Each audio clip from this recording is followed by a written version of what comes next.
I is waiting for the man. You know, I'm gonna do an interview today. You understand me? You know, my title is Don Juan, the native son. Oh yeah, there go the man. Yes, sir, Brad J. Yes, sir, my big brother J.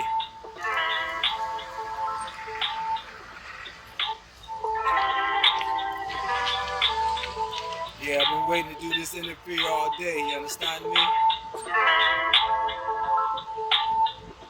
My big brother Lee.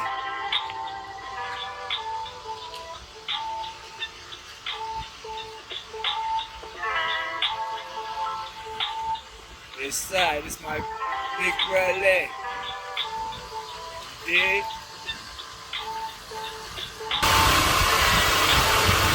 Interview my big brother Lee.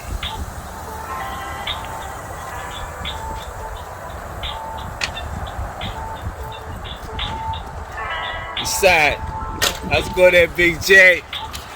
Yeah, I've been waiting to do this more time, Nick, bruh. Been waiting to do this interview all day, big bruh. How we doing? Yes, I. Yes, I. Blessed, boy. I mean, blessed. You ready to do this interview? Let's do it. What it's all about? What it's all about? So today, what we're going to be talking about in this video, we're going to discuss our nationality and what an impact having a nationality has.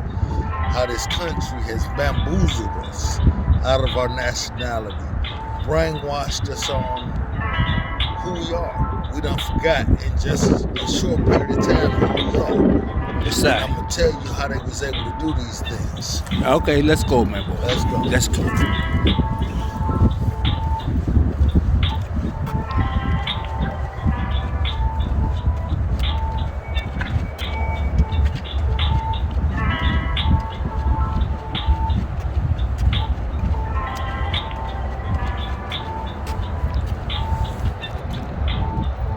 So how you doing today, me brethren, brother Jay? How you doing today? I'm doing real good. How about yourself? I'm doing blessed, my brother. Yeah. So, brother Jay, before we start this interview, could you give me a little insight on where the name Brother Jay comes from? Brother J. So basically, Brother J is because I'm all your brothers. You're all my brothers. You all my sisters. We all related, really, brother and sister. As these videos go on, I explain it to you so that you'll understand how we truly are all related. My brothers and my sisters. From Brother J. All right, my brother, that's from the heart. So, okay, brother Jay, let's start this interview off. Okay. So, it's all about nationality. So, tell me what it means when a brother calls his nationality a black man. So basically calling yourself a black man is saying black lives don't matter. Black lives don't matter. The government has they can't despise black. As long as we calling ourselves black, we saying we don't have no rights, we don't want no rights. Black, it's not a nationality. There's no place in the world called black. You keep calling yourselves black and African American. It's no place in the world, ladies and gentlemen, called Africa America. There's no place in the world called black. We do have a nationality, and it's not black and it's not African American. I have a letter that I'm reading to you out of the laws of naturalization that shows you exactly how our government feels about people that call themselves black. So it's a letter from the laws of naturalization? Exactly. All right, so let's get right into that, all right? Let's do it. Okay, so what we have here is an article out of the laws of naturalization. So I'm going to read this article to you. First, there exists no nation of black Americans, nor is there a black America in any documented record the world over. Black Americans are what is referred to in the law as a misnomer, or collectively misnomers. As you well know, grammatically, Black is an adjective and is not a proper noun. Socially and politically, black implies civitor mortis, which means dead in the eyes of the law. Black American is not a nationality, nor is it a nation.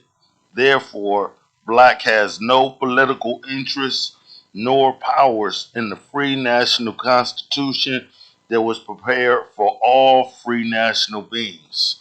So basically, what the government is saying here is we don't recognize black. We don't even deal with this black. What does black imply? Black implies that you have no rights. It means that you are dead in the eyes of the law. They emphasize this. They want you to. It's one of the things they want you to know, but they don't want you to know. It's not like they're gonna broadcast it on your local news channel, but this is what it says in the laws of naturalization. Yeah, and this word here, civiliter mortis, means civilly dead, dead in the view of the law, the condition of one who has lost his civil rights and capacities and is accounted dead in the law. So that's the definition of civiliter virtuous? Exactly. Wow, dead in the eyes of the law. All right, thank you for that, Brother Jay. All right. Okay, thanks for that insightful knowledge, Brother Jay. Oh, now I understand why it's very wrong to call yourself an Afro American or a black man. In the eyes of the law, has no legal standards at all. So, what is the real nationality of the brothers and sisters in America, Brother Jay? So that's a good question. So what I'm gonna do is I'm gonna start this off by showing you a couple of clips, and then I'll get right into explaining about who we are, all about our nationality, and I'll break it all down. I don't know nothing, Mr. Andrews. Oh, no, niggas don't know nothing. Where's that? Mr. Break up. Oh, you're amazing. Yeah. You better say something, boy. What? Kill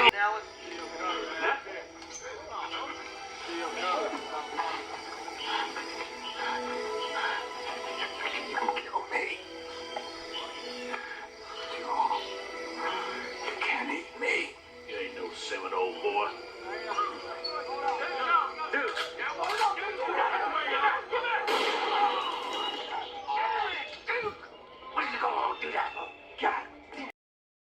100 years later,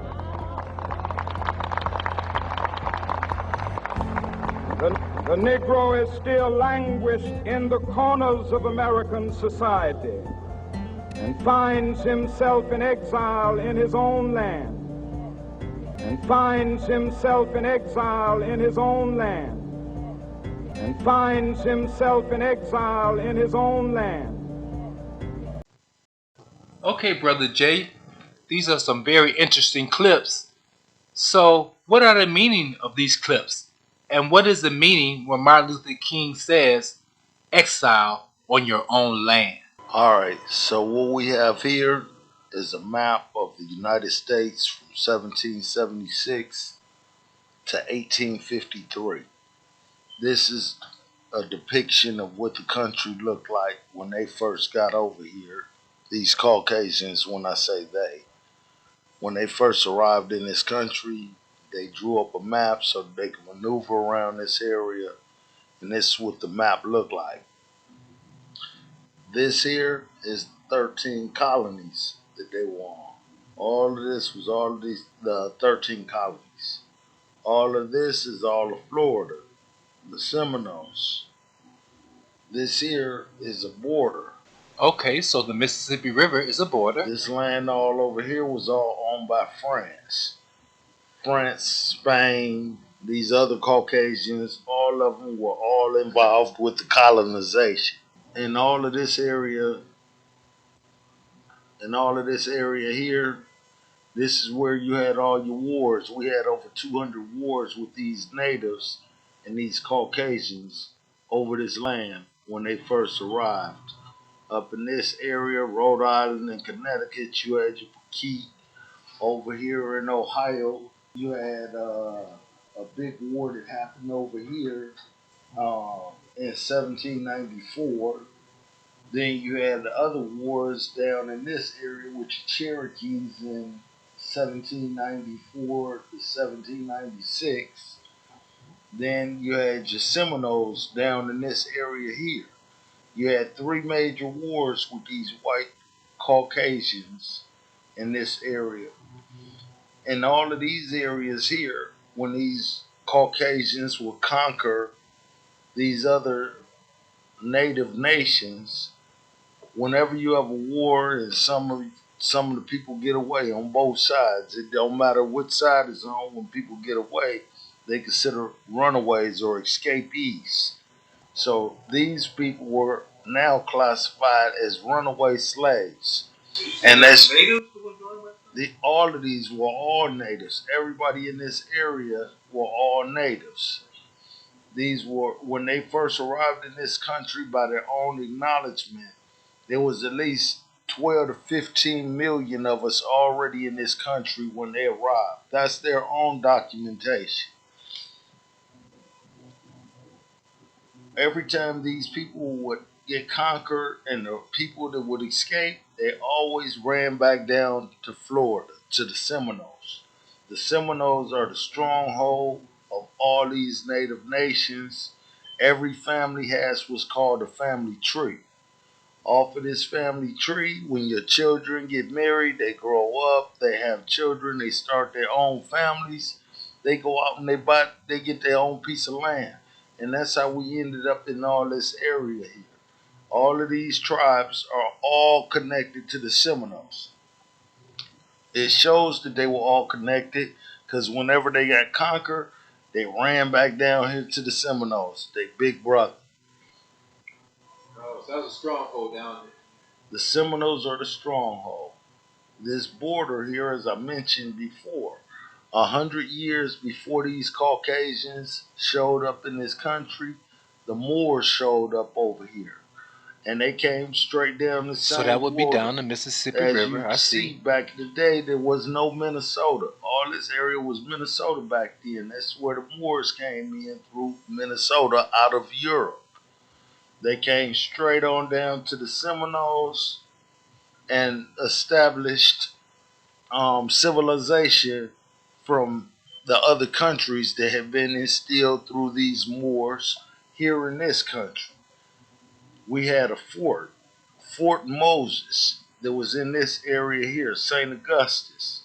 Then you have Fort Negro down in this area. Wow, those are And these starports. forts were right off the water, so you can clearly see these forts.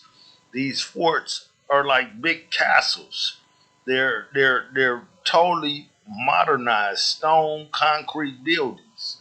We had a brick road that went from Florida all the way up here to New York when these Caucasians showed up because the Moors had got here before them and brought the same technology that was already in Europe. They brought it over here.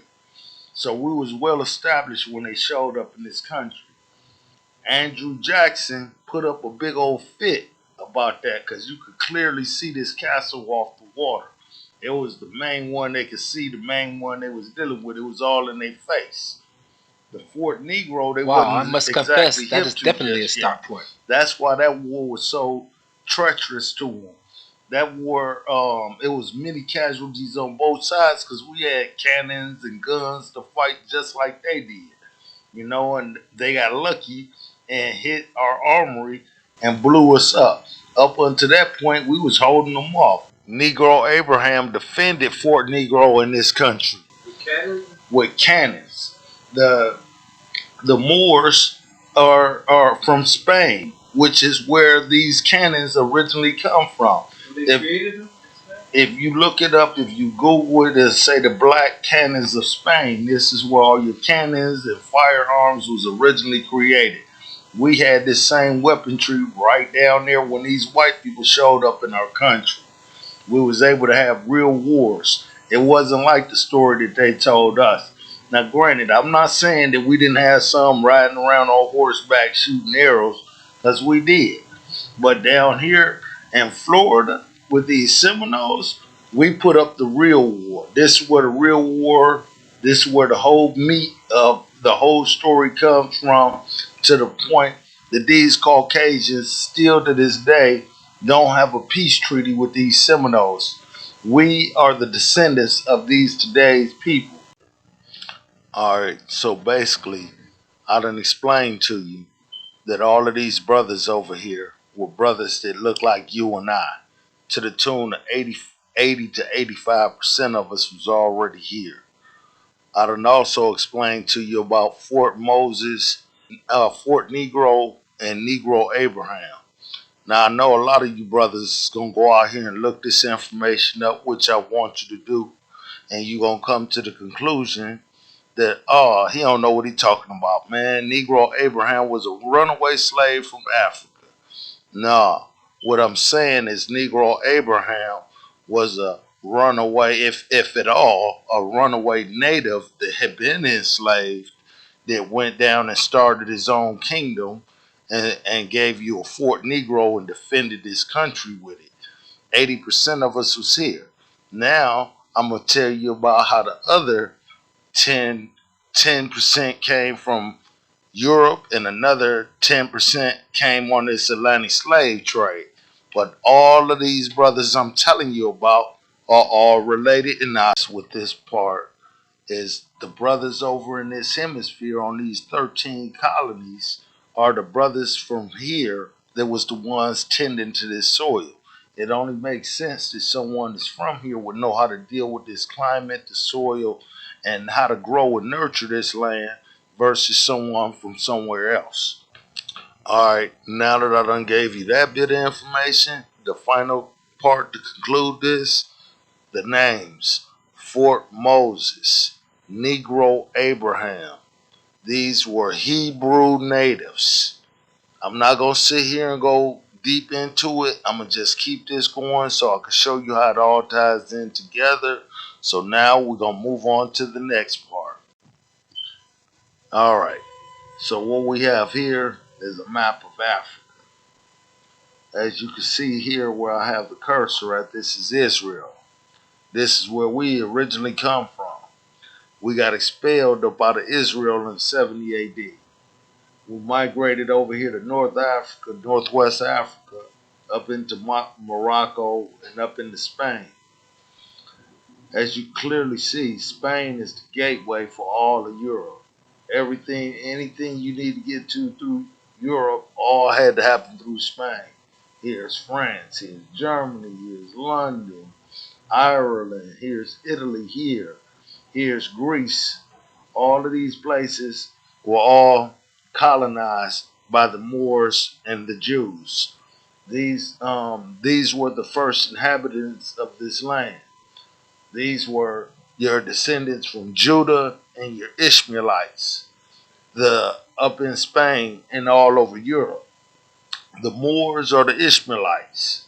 The Jews, these are the descendants from Judah. They get expelled up out of Spain in 1492. This is when your Atlantic slave trade popped off after 1492. So they get expelled up out of Spain and they migrated back down over here into Morocco and Timbuktu, then down over into West Africa, where you have the Gold Coast, the land of Judah, and the Slave Coast. So I got a question for you, brother. You telling me that in 1492 that Muslims and Jews was fighting together? They was absolutely fighting together. These are brothers. These are direct brothers. They not just brothers because they got the same skin tone. This is Abraham's two sons. Wow. Okay. They fought fully together. All right, as you can see here on this map, here's the kingdom of Judah. This is the Gold Coast. They call all this area Negro land. They go to the Slave Coast right here. Right here is Cape Verde. This is where they was enslaving some brothers when they first brought them down out by the Spain. Here's the Canary Islands. Here's another location where they were enslaving them, putting them on plantations. All these brothers was all Hebrew. All Hebrew. So as you can see here on the map, all in this geographical area, it was all kind of different brothers they could have went at. But these Caucasians were very, very meticulous about the people that they decided to enslave. It's always been the Jews, biblically from 70 AD going forward, all throughout the Bible, all throughout time, all throughout Europe, all across Africa, right here in this soil that we live on. It has always been about these Hebrews. I'm not a real religious person or biblical person. I ain't saying I know everything about the Bible. I'm just letting you know that these are the same body of people. The 12 tribes of Israel, basically, they all been put together on one piece of soil, just like the Bible said.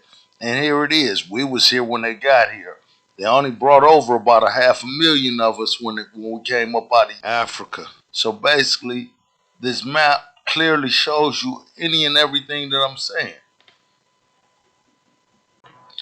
When you're up in North Africa, coming up out of North Africa into Spain, it's only about 8 or 9 miles of body of water between North Africa and Gibraltar to get you up into Spain.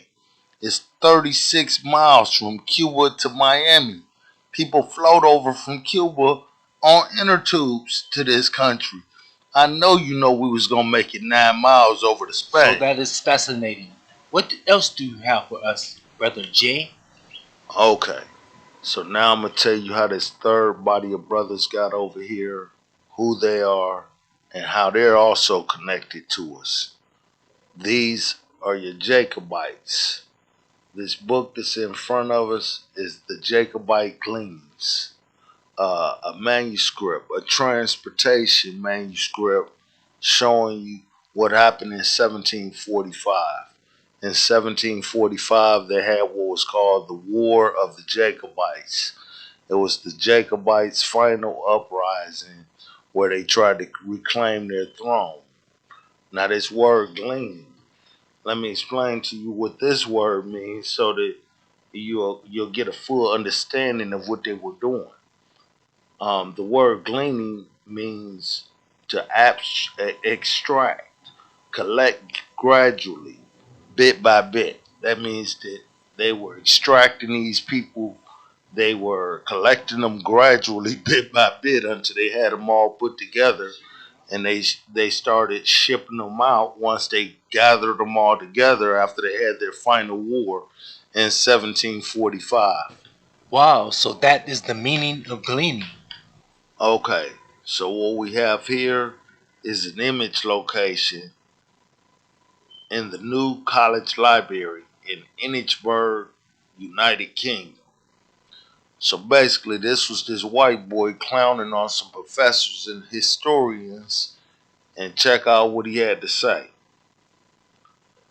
I know that this image of a black King James can be a little confusing because of your Western education, but this is the truth that is known by the rich and the elite in the world. That is the reason I paraded all of these English historians before you, before I got into the bowels of this book. I had to get your mind ready to receive the truth.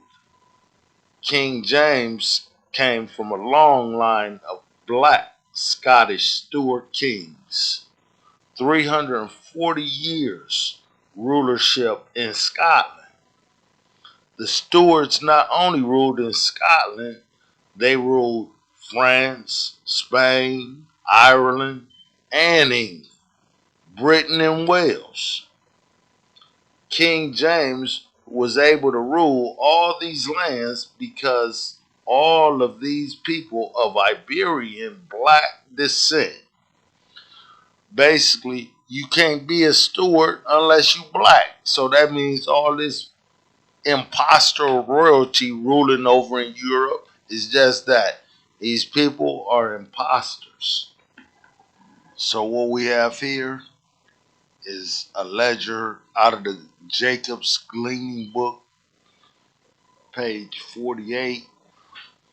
This is a list of the people, their ages, their names, their professions, the counties they came out of, the heights, and as you can clearly see where it says remarks, it gives their color, smooth faced, meaning he didn't have no hair on his face, black curly hair, strong made. All these people, brown, black, brown complexion, brown and ruddy. As you clearly see going through this list on and on, these are all black Hebrew Jacobites that these transcripts show you of the people, the body of people that they were capturing, conquering, and shipping out. So we're on page 66 of the Gleaning Jacobites Transportation Manual. So as you can see here, it's a highlighted part. I'm gonna read this here to you, a couple of paragraphs. Reverting to the transported prisoners, there are no statistics as to the rate of mortality of these in the various colonies and plantations to which they were sent. Bishop Hay, in his Jacobite memoirs, tells of 81 Highlanders who were tempted to submit in Inverness and were thereupon placed on board the king's vessels and subjected to wretched treatment in them. Those who survived were sent to Barbados, where only 18 were alive 3 years after, out of the 81. John Fiske in his old Virginia and her new neighbors rather delights in the circumstances that many Scottish prisoners became colonists in America, 150 having been sent to Boston and 1,670 of them to Virginia in the year 1650 by Cromwell. Again, this was like the leader of the KKK over there at the time, who captured them at Dunbar, the rising of 1715, and was responsible for the deportation of about 1,000, and the rebellion of 1745 for probably about another 1,600, and forced soldiers to indentured prisoners to be taken together. As to the latter period, Fisk says later on in 1745, after the submission of the Jacobites rebellion, they came to North Carolina. So basically, these are Scottish Highlanders, the McLeods, the McDonalds. I'm not reading off the letter at this point. I'm just basically giving you some insight on who these people were. Wow, so they were shipping them directly to America. So what we have here is a letter from Benjamin Franklin, written in 1751. He was writing this letter to King Williams over in Europe right after the War of the Jacobites. So I'm going to read this here to you. About the same time as 1751, Benjamin Franklin, who was one of the founding fathers of the United States, noted polymath Franklin was a leading author, printer, politician, theorist, politician, postmaster, scientist, musician, inventor, statist, civic activist, a statesman, and a diplomat. Franklin, perhaps alarmed by the growing number of black people being imported as indentured servants from Europe, and a growing number of Africans being imported as slaves, early on saw the potential for those black people taking power. Franklin himself was the grandson of a former indentured servant. Mary Morrell, and he experienced firsthand how it was possible to climb from those humble beginnings to position of power. Thus, in 1751, he penned the following cautionary essay. But more importantly, Franklin's essay describes a Europe and a European population which is completely at odds with what the albinos claim to teach. So I'm gonna scroll on down this letter and get to the meat of it right here.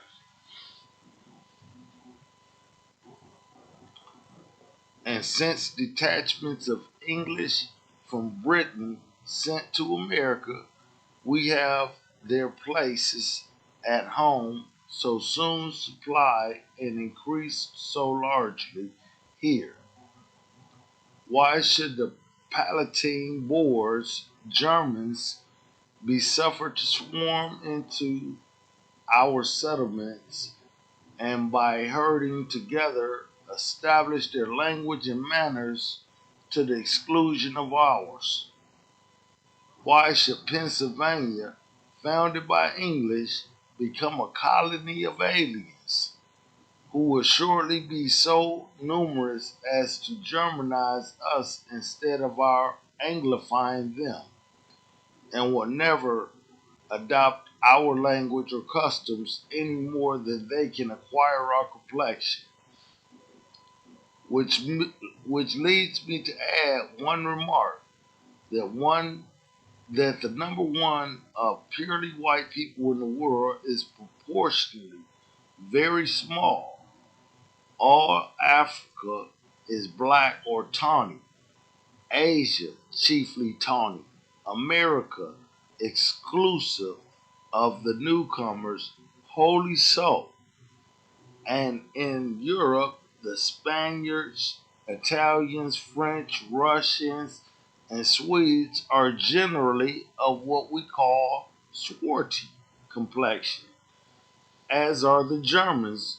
Also, the Saxons only excepted who with the, who with the English make the principal body of white people on the face of the earth. I could wish their numbers were increased. And while we are, as I might call it, scouring our planet by clearing America of woods, and so making this side of our globe reflect a brighter light to eyes of inhabitants in Mars or Venus, why should we, in the sight of superior beings, darken its people?